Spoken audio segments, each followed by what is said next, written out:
কোন অঙ্কে সুপার সিক্সে যাবে ইস্ট বেঙ্গল? শেষের দিকে চলে এসেছে আইএসএল। প্লে অফ নিশ্চিত মোহনবাগান ও গোয়ার। শিল্ডও জিতেছে মোহনবাগান। প্লে অফের দৌড়ে কি অবস্থা বাকি দলগুলোর? বাকি 3টে ম্যাচ থেকে বেঙ্গালুরু এফসির দরকার আর 3টে পয়েন্ট।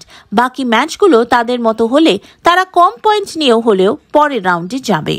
নর্থ ইস্ট ইউনাইটেড এফসির এবার প্লে অফের লড়াইয়ে গুরুত্বপূর্ণ ভূমিকা নিচ্ছে। বাকি দলগুলো ভবিষ্যৎ কি সেটা নির্ভর করবে নর্থ ইস্টের বিরুদ্ধে। তাদেরও বাকি ম্যাচগুলো জিততে হবে।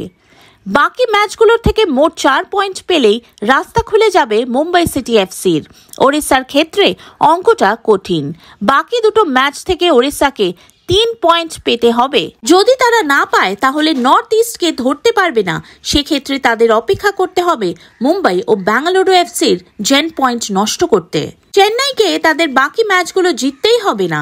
দেখতে হবে ওড়িশা, নর্থ ইস্ট, মুম্বাই, পাঞ্জাব ও কেরালা যেন পয়েন্ট নষ্ট করে। অর্থাৎ চেন্নাইয়ের সুযোগ প্রায় নেই বললেই চলে।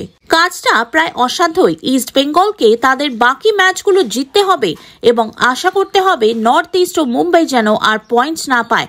অন্যদিকে কেরালা, পাঞ্জাব ও চেন্নাই পয়েন্ট নষ্ট এবং ওড়িশা যেন 3 পয়েন্টের বেশি না পায় সেটাও দেখতে হবে।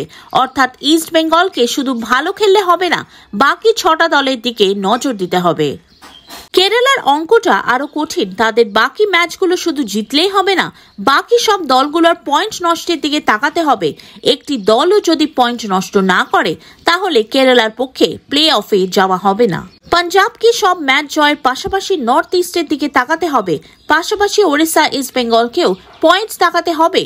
এর সঙ্গে গোল পার্থক্য কেরালা ও চেন্নাইয়ের থেকে এগিয়ে থাকতে হবে পাঞ্জাবকে।